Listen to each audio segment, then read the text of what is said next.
बूढ़ी अम्मा को सुंदर बनने का लालच। एक गांव में एक बूढ़ी अम्मा और उसकी बहू रहती थी। उस बूढ़ी अम्मा का नाम सुनीता था। सुनीता पूरा दिन अपनी बहू के साथ गिटपिट करती रहती थी और अपनी बहू से सारा घर का काम करवाती थी। उसे अपनी बहू का कोई भी काम पसंद नहीं आता था। सुनीता की बहू बहुत सुंदर थी, इसलिए वह अपनी बहू से बहुत जलती थी।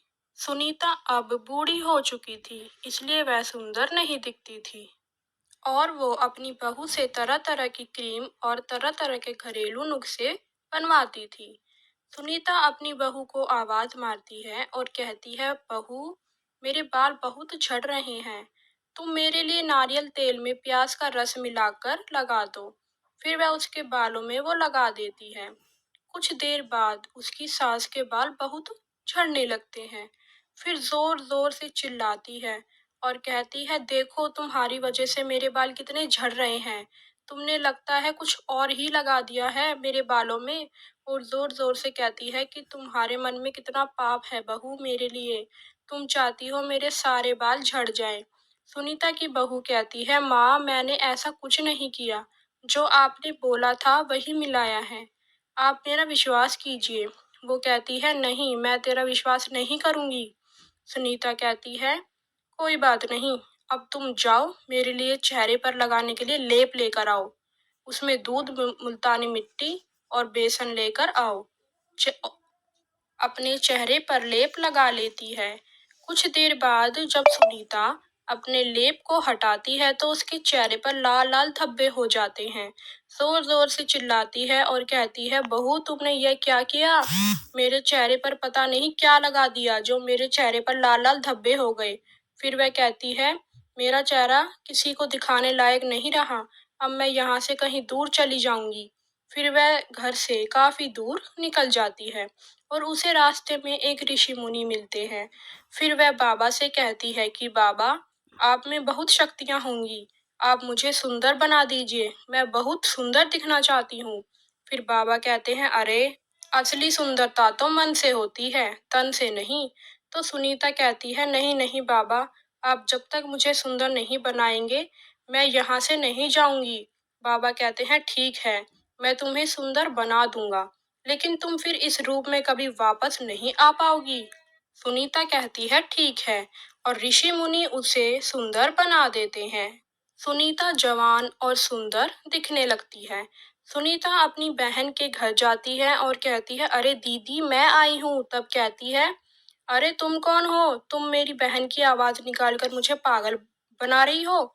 निकलो यहाँ से, तुम मेरी बहन नहीं हो। सुनीता कहती है, लगता है मुझे देखकर जल गई। फिर वह कहती है, अब मैं माँ के घर जाती हूँ, वह मुझे जरूर पहचान लेगी।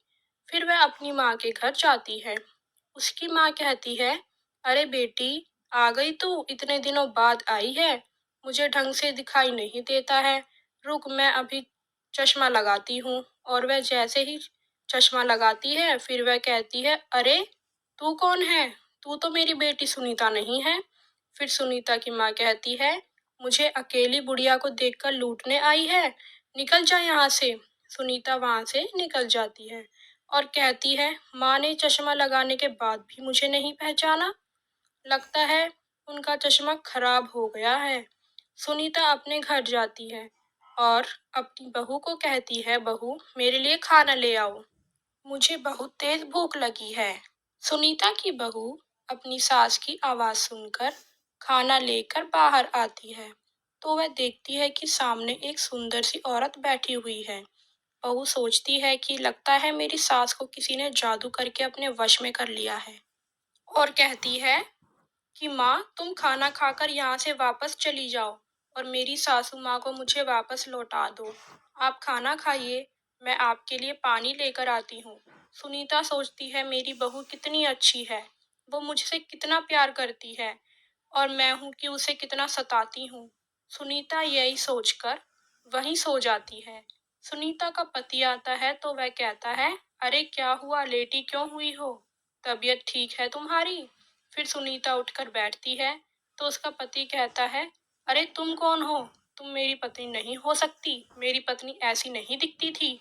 और वो कहता है चलो जाओ निकलो यहाँ से।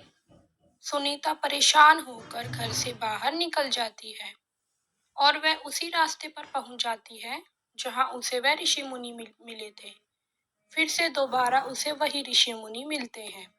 फिर वह उनसे कहती है बाबा, मुझसे बहुत बड़ी गलती हो गई, मुझे वापस मेरा रूप दे दीजिए, मुझे कोई नहीं पहचान रहा। फिर ऋषि मुनि कहते हैं लेकिन मैंने तो तुम्हें पहले ही कहा था कि तुम्हारा पहले वाला रूप तुम्हें दोबारा नहीं मिलेगा। फिर कहती है लेकिन कोई तो रास्ता होगा बाबा। फिर वह कहते हैं तुम्हें कोई अच्छा काम करना होगा, तभी तुम्हारा रूप तुम्हें वापस मिल सकता है।